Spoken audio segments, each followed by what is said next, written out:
This is The Intersection, the place where faith, current events, and politics come together. Join host Andrew Chavarrilla on the journey to educate, challenge, and inspire our nation back to a path of truth and liberty. Yo, what up, everybody? We are back here on The Intersection, and just wanted to throw a quick show out there. I got one of my buddies on. He is formally tagged the creative director for Liberty Cannon Media. I don't know how much creativity he brings to the table. No, he's a pretty creative dude. He is an associate. Can I throw this out there? You're an associate producer. Actually, I'm now managing producer. Managing producer at The Blaze. And he's also a writer for Liberty Cannon Media. And he wrote an article today called "We're Breaking Up." It was an open letter written to Target. It was a breakup letter written to Target. It's kind of funny. However, before we get started, that's what we're going to talk about for just a few minutes. But before we get started, I wanted to share a Bible verse with you because I think this is where we are as a nation. Were they ashamed when they committed abomination? No, they were not at all ashamed. They did not know how to blush. Therefore, they shall fall among those who fall. At the time that I punish them, they shall be overthrown. Jeremiah 6 and verse 15. Gosh. When I read that verse, and I start looking at that verse, I was looking at it as I'm reading it. I didn't quote it, I read it. That's the question God asked. Were they ashamed when they did these things? Then you answer. The self-answer that Jeremiah gives is the same self-answer. No, they weren't ashamed at all. Why? Because they forgot how to blush. What does that mean? I want to share with my listeners what that means. It means that they looked at sin and they said, that's righteousness. They looked at righteousness and said, nah, that doesn't look too good. And we have done that now for so long that we call that which is good evil and that which is evil good. We, Christians, are now the bad guy in these situations, but we're the ones with our backs up against the wall. Why? Because people don't see what they are doing as an abomination. I think my personal opinion is that we have far more important issues to worry about than this one. I mean, Planned Parenthood is getting away with murder every day. They're getting away with the trafficking of baby body parts every day. And they're getting away with butchering women, not providing women health every day. We have an influx of radical terrorism and attacks happening in our nation every day. We have children going into schools and pulling triggers, it seems like, almost every day. The problem isn't guns. The problem is what these children are being taught. We have so many more problems. But the problem that America wants to focus on right now, the problem that has all eyes on me right now, is where I can go drop a deuce. That's the problem. Where I can go drop a deuce. If I want to identify as a woman today, I can go in the women's bathroom and drop a deuce. That's the problem. And if I don't, I'm being discriminated against. And the latest comes from Target. And they basically, first of all, what you need to understand, if you're a conservative, if you're not a conservative, if you're just an individual that's listening to this podcast for some reason, Target has basically said, I don't care about what your rights are. I don't care about state rights. I don't care about your city ordinances. I don't care about your state laws. I don't care about your federal legislation. All of our stores will welcome transgender people into women's bathrooms. And incredible. I shop at Target, or did, a lot. JP shops at Target, obviously. That's why he wrote a breakup letter to them. JP, give us the gist. I mean, I can't wrap my head around why this is a problem right now. Yeah. You obviously took a little bit of time to write on it. Give us your thoughts, bro. Well, here's my biggest problem. Hello, everyone, again. And Andrew, thanks for having me on. It's incredible to me that this corporate company who's been around for years, has millions of people coming to their stores every day around the country, is making this decision for a small group of people who identify as a guy or as a girl. You know, it's just kind of how they feel that day. It's all about feelings. And so what they've decided is, and they actually said it in a corporate note that was sent out today. It was incredible. They said everyone deserves to feel like they belong. That's great. I can agree with that. Everyone should feel like they belong. But there's a caveat to this. And you'll always be accepted, respected, and welcomed at Target. That is so sweet of them, right? Really sweet.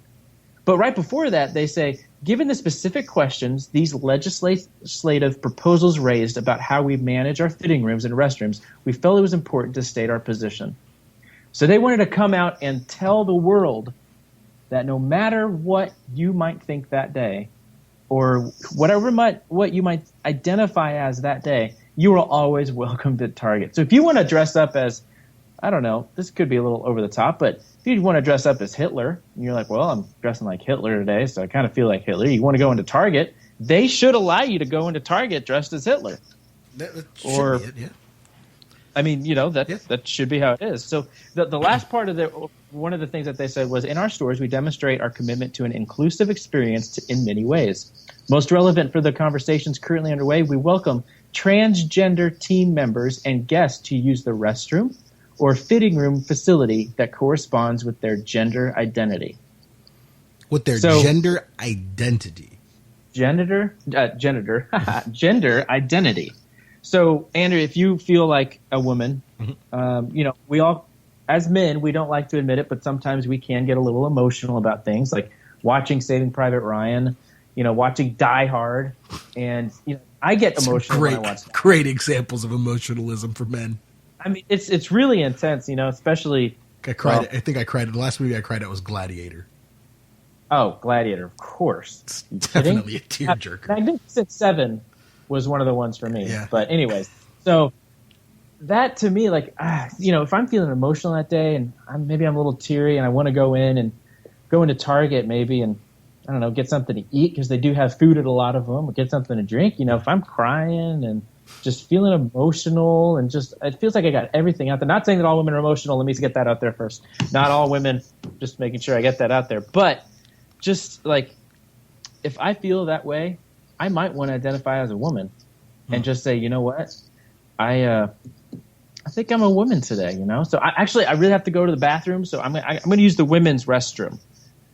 The women's restroom. Now, I have a concealed carry, not saying that I carry all the time, but if I wanted to go in Target and I've got a gun and I feel like a woman that day and I go into the women's locker room or women's dressing room or women's bathroom, like, Andrew, how would you feel if your kids were, went into a restroom, went into a dressing room, and there was a person of the opposite sex in there, maybe they're not thinking straight, they've got a gun, whatever it may be. What would you think on that? I wouldn't think I would react, but that's just, yes. That's where training leads me. Yeah. I'd fear for the safety of my wife and my 3 daughters. Yeah. And I would extract the individual from that situation. And see, like, I am not married yet, but I am hoping to start a family within the next few years. And I would never, even now with my mom and sisters and my girlfriend, I would not ever feel comfortable with them going to a Target by themselves. Mm-hmm. Because knowing now that Target is going to allow men, like, I don't know if you saw the story a few months ago, there's this guy, he's in the UK, he identifies himself as a little 8-year-old girl, and he's in his 50s. Yeah. And he dresses like an 8-year-old girl. Yeah. If I saw him walking into the women's locker room, or women's dressing room, I would go and I'm not going to wait for some stupid manager. I'm going to go in and take care of the situation myself. Yeah. You don't get close to my sisters. You don't get close to my mom. I mean, here's the thing, though, bro, is as I can personally bring that UK story a lot closer to home. Oh boy. So my wife and I this time last year actually, we were in New York City, and we stayed in New York City for 3 days, and then we went to Bermuda. We took a 7-day cruise to Bermuda, and you're friends with me on Facebook. You probably saw when I was posting all those pictures of Bermuda. Yep. But we're in Bermuda, and a select few of my friends got a text message picture because I didn't want to post it on my Facebook feed. We were on the cruise with two about 6'4", 280, 300-pound men. No. That were in their 50s, late 50s, early 60s, every day dressed as Dutch schoolgirls in blonde wigs. And they were a couple. Every day. No, I'm not joking. They lived in New Jersey together. They identified as adolescent girls. They wore pigtailed wigs. One of them actually had long hair. He grew his hair out long. I'm talking about lollipops and lace dresses and like size 13 dress up shoes. What? Big. What is dudes? I mean, I'm not tall. I mean, I'm 5'9". Yeah. You know, I'm not tall, but you know, I've government spent a whole lot of money training me on how not to die. Okay. But at the same time, I'm not a big dude, and somebody that size could feel they could feel like they would be able to intimidate me and become a threat. Yep.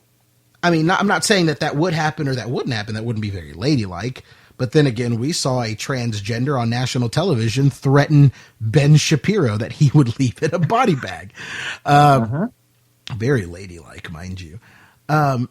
So, man, I wouldn't feel safe. If my kids, if Target was a last resort at this point because one of my daughters or my wife had to go to the bathroom, they'd have an armed guard outside of their bathroom. Yeah. And that person that identifies it. Let me explain this. And there's a couple of videos floating around Facebook. You can find them. If I find one, I'll throw it in the comments here below. But there's a couple of videos floating around. Let me explain transgender to you. Transgender does not mean pre or post operation. It means identifying as a woman. So if I put on a V-neck shirt and skinny jeans and say I feel like I don't own skinny jeans, bro. Are you sure? I'm positive.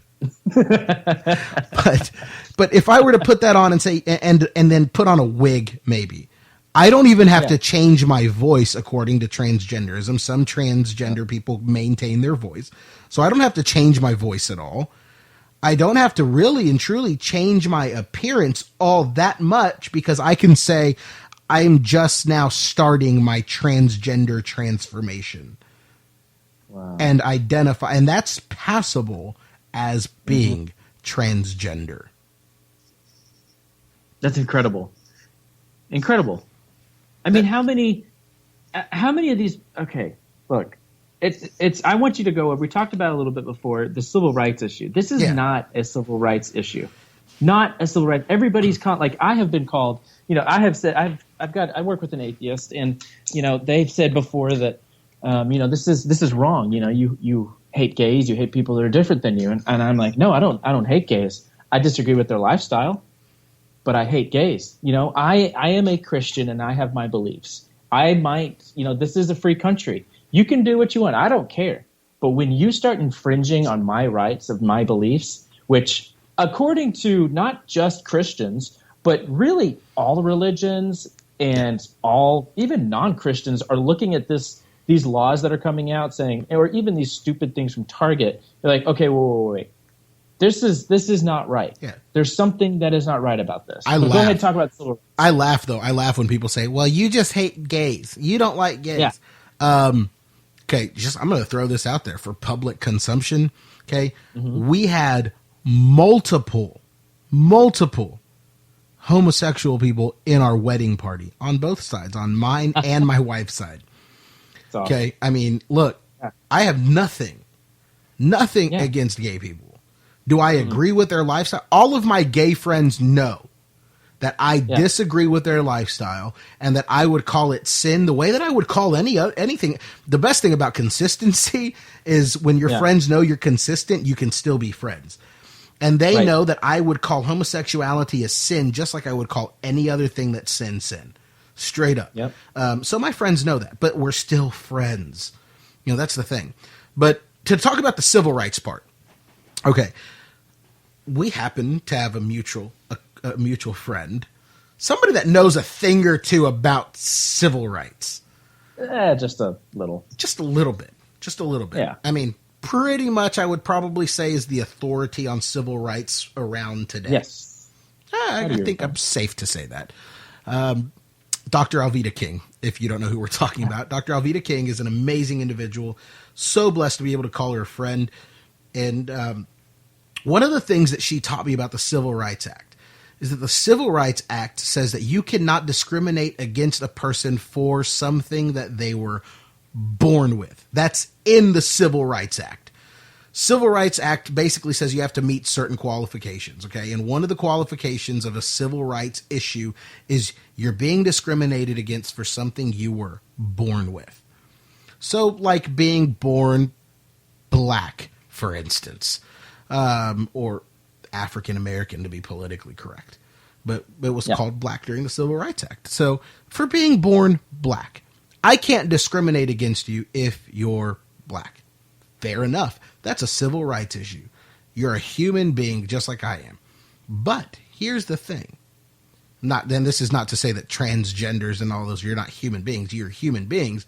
But you are a biological male or female at birth. At birth. And you were given a gender identity at birth. I want to know when doctors are going to start telling parents when children are born, well, I don't know what you have. We have to let them decide. When are doctors going to start doing that? Because that is how you handle a civil rights issue. Yeah. Doctors, biology, what I would consider or say God who creates all life, they all have to be getting it totally wrong in order for transgenderism to be valid by way of something that happens at birth. It's not a civil rights issue. Is it a discrimination issue?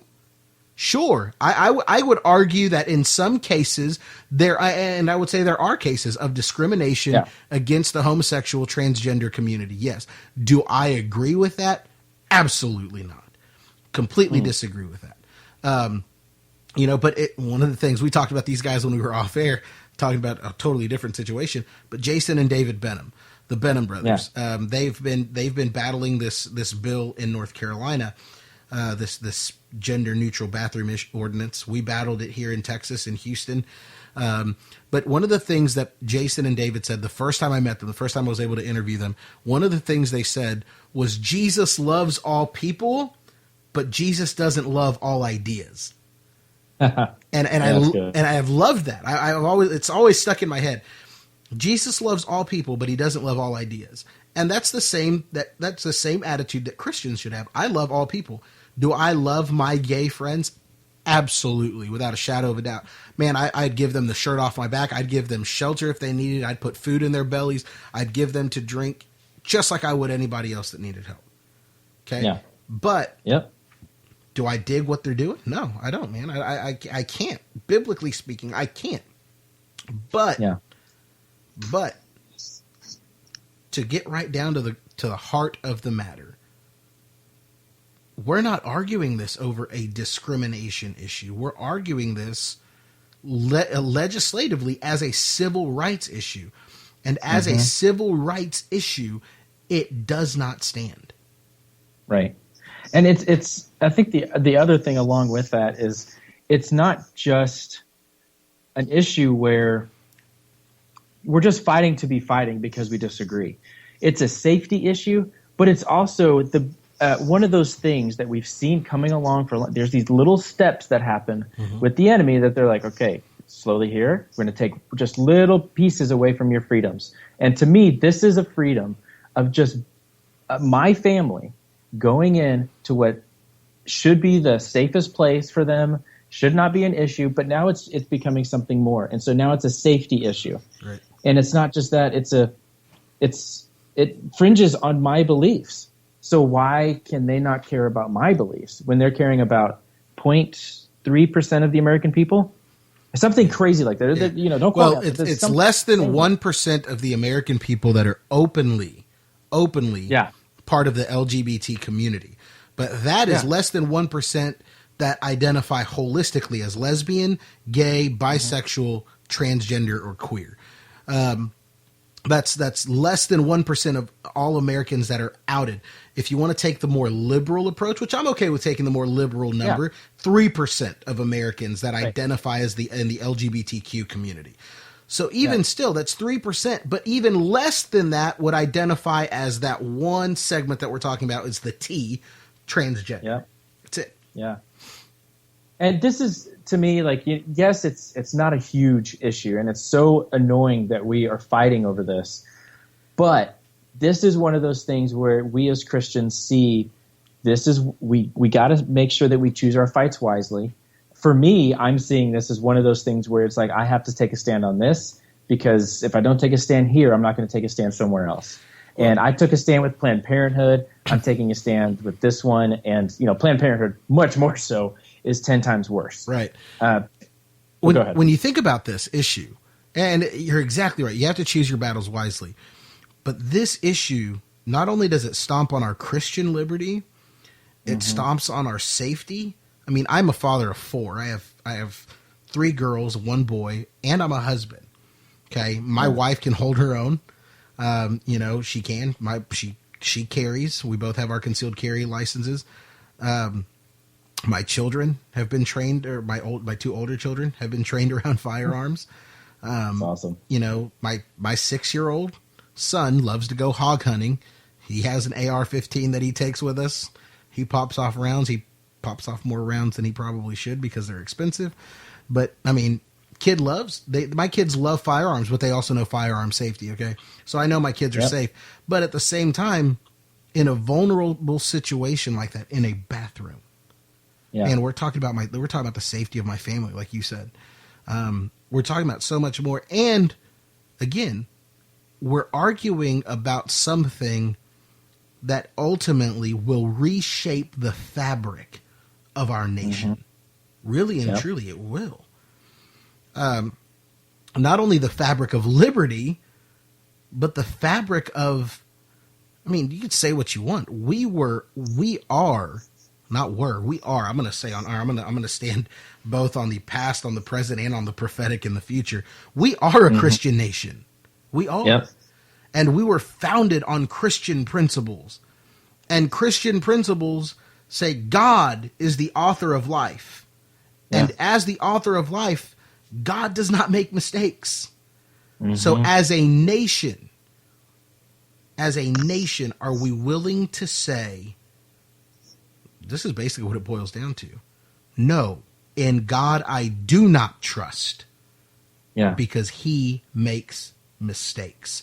If we choose to go to the extreme of adopting ordinances like this, and then reshaping our government, setting precedent for a Supreme Court ruling across the board for all 50 states on this issue, ultimately taking the stand as a nation that this is what we believe, then we are saying that we no longer trust in God because God makes mistakes.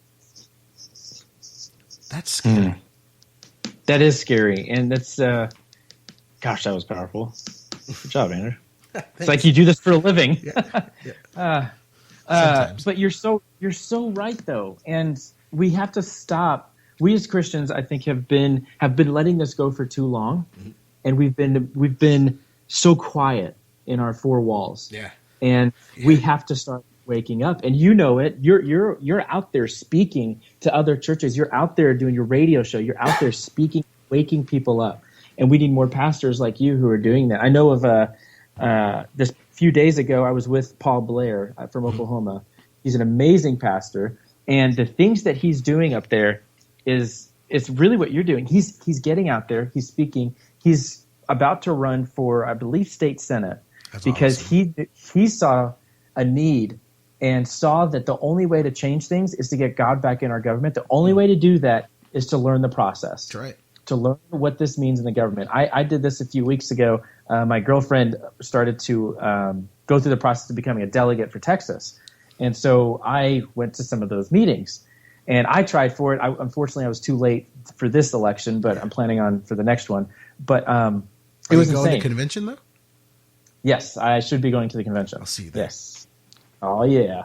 The crazy thing about this was all it was were just people going back and forth, arguing, talking about things that don't matter. And to me, that was kind of a reflection of the church. We've been too busy talking about the things that don't matter. And now we are at the point where we're at the point of no return. Yep. We will, if we do not fight for our rights and for our beliefs on the big things like Planned Parenthood and on the little things like these laws, which will end up to be a big thing, then we will lose. Yep. And God will say, okay, you guys aren't standing like I've asked you to. What God will say is exactly what Jeremiah says in Jeremiah 6:15. Therefore shall they fall among those who fall. At the time I punish them, they shall be overthrown. Amazing. That's powerful. But here's the thing, bro. Here's the thing. I was thinking about this as you were saying that, and as you were talking about your friend that's in Oklahoma and myself. Man, my wife and I probably have this conversation about once a week. It's scary for me. And it's funny. I had a conversation with your boss in Washington, D.C. Yeah. Where I told him straight up, I said, for me, in the position that I am in as a Christian leader, as a minister of the gospel, as somebody who fills a pulpit every Sunday somewhere, if not even here at my home church that I preach for full time, when I'm somewhere preaching on a Sunday. Yeah. And then to be out in the public, to be doing a radio show, to be doing things like this, it's scary. My wife and I have a conversation every week about, am I sure? Are we sure that this is where we want to do? And have you seen God's Not Dead 2 yet? Oh, yeah. All right. Yeah. So for those of you that haven't seen it, turn off the show now. Spoiler alert. Spoiler alert. Okay. But when the pastors are all sitting at their table at that ministerial alliance type brunch thing, one of the pastors, they get their sermon subpoenaed a lot like they did in Houston. And one of the pastors that's sitting at the table says exactly what every Christian and church leader and pastor says right now. Well, we can't forget about the silent majority. They're still out there. Yeah. Okay, Let me just tell you, it's time for the silent majority to quit being silent. It's time, and we've seen that kind of in our generation, in our day and age now, that a lot more Christians are getting more bold and stirred up. But if you stay through the credits, did you stay through the credits? Yes. Okay, if you stay through the credits, you get a teaser for God's Not Dead 3. God's Not Dead 3 is going to take on the premise of the one Christian pastor, I'm not going to tell you who it is if you haven't seen it, that does not turn in his sermons, but writes a letter on why he's not turning them in, gets arrested. I am waiting, and this is why my wife and I have this conversation every week. I'm waiting for some law enforcement group to walk through the doors of my church building and probably take me out in handcuffs. Yeah. And will I have the strength to stand? I pray to God I do. I think I will. I want to say I will. I want to say I'm going to do exactly what Paul and Silas did, and I'm just going to start converting jailers. Yeah. But, and I'm just going to give God the glory and give God the praise and trust in him.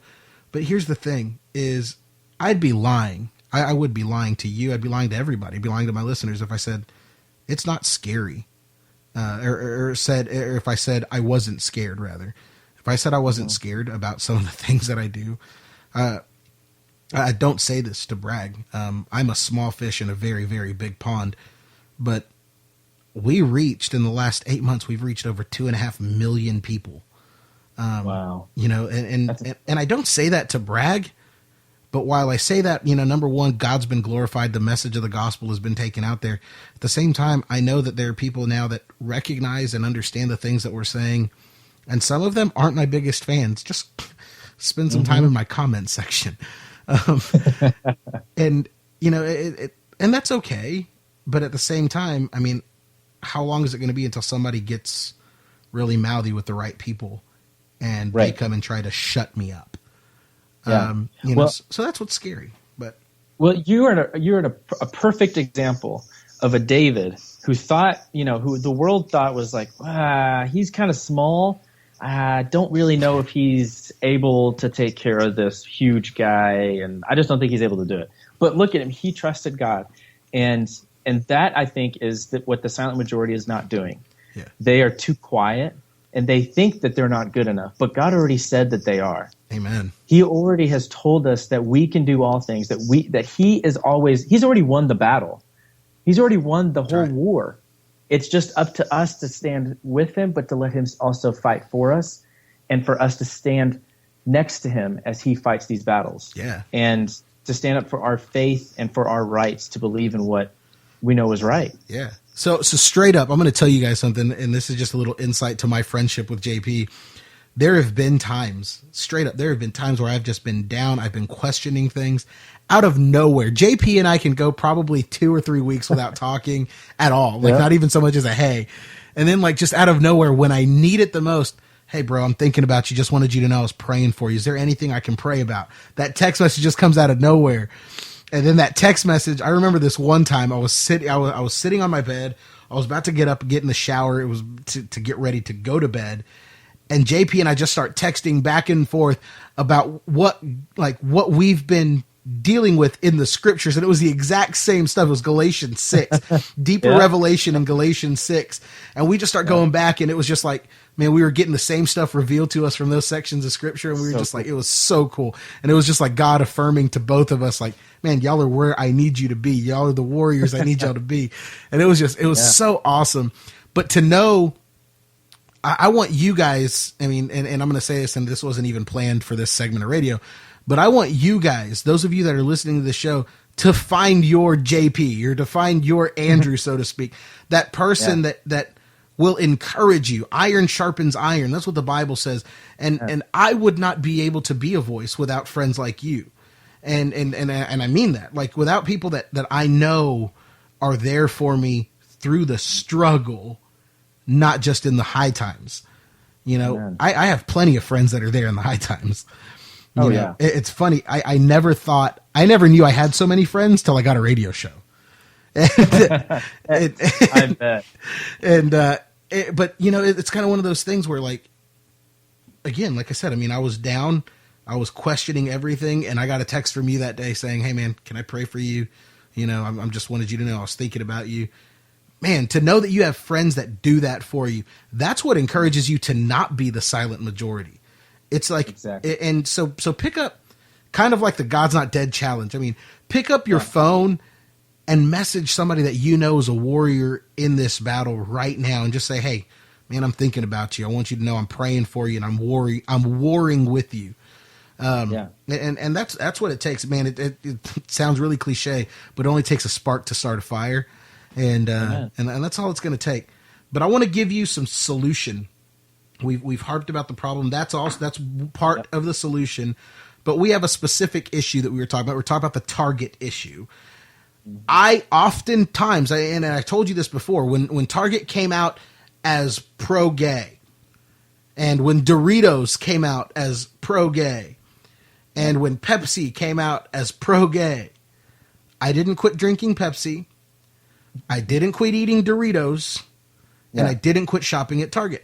I am probably the last person in the world to use the word boycott. Yeah, man, I don't. Yeah. But I think at this point, with what is going on in our world today, it's time. Yeah, and I don't think explain the breakup aspect. Well, for me, it was, I went to Target almost every day. I loved it. Target was the place to be. Yeah. I'm a mile down from Target here in Irving. Well, they have so Starbucks awesome. Too. Oh yeah, it's incredible. Yeah. But it's the fact that I don't care if I got great clothes from them, if I got, I got food, I got whatever I wanted, I could get it at Target. Yeah, okay, it's not Walmart, but it's still Target. We had a great relationship. But I cannot, knowing that they are going to allow adult men who might think that they're a woman to go into a girl's bathroom, I cannot support that. I cannot be a part of that, and I cannot find myself in that. Only because that's not just a something against my beliefs and something that's against my family's beliefs, but it's also that safety reason. It is that safety reason, and it is me standing up for what I believe is right. Because what's going to happen is it's going to get worse, and you're going to get, it sounds really bad, but you're going to get pedophiles going in there. And it doesn't sound really bad, though. That's a reality. It's already happening. Yeah, it is. It is. You're right. It is. And that's kind of why I'm breaking up with Target, because it was a great run. We had a great time, but it's time to say goodbye because it's Target. It's not me. Yeah. Boom. There you go. It's Target. It's not me. It's not me. It's you. It's not you. No, it really is you. It's you. It is you. It is you. And we're done. We're over. Yep. I don't know. I mean, what are your guys' opinion? I want to hear what you guys think. Sound off in the comments below. Let us know what you think. Maybe we're wrong. If we're wrong, go ahead. Tell us why.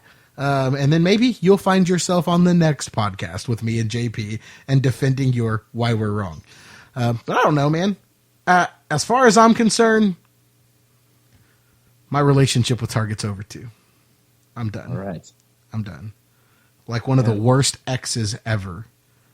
It is. But one of the, it is. It's one of those bad breakups. Like, it's one of those exes where you're like, oh, I drive by you every day, and every time we drive by you, I go back to those memories of trying to buy a TV and looking at your warranties and saying Best Buy is probably better, but I don't know. Those TVs look nice. It's Target. But it's memories. It's memories. Memories. Memories fade. Memories fade. They do. I feel like I feel like I should play Memories by Elvis on Memories. I don't know why I need to play that. But I don't know. But it for me, and I'm just going to echo what JP said. I mean, really and truly, I'm going to echo it. It's a safety issue. It's a religious liberty issue, but overall, it's a liberty issue. Period. Yes. When is enough enough? How much liberty are we going to be sacrificing for the quote unquote common good? I mean, liberty is liberty. I'm sorry. It is what it is. And I mean, do what you got to do, but I don't have to do business with you. We're done. That's it. We're over. No, seriously. If you're still listening, we're done. Like, the show's over. Why are you even still listening to the show? It's over. Yeah, stop. Like, it's over. Go away. Don't call, okay? Don't text me. Don't give me your little ads. Are you still there? Why are you still... No, okay, really, no, we're done. JP, man, thanks for coming on the show, bro. Thank you so much, Andrew. I appreciate it. Hey, guys, we're out. God bless. Godspeed. Till next time, this was The Intersection here on Truth and Liberty Radio. Keep it tuned in right here for more. Bye.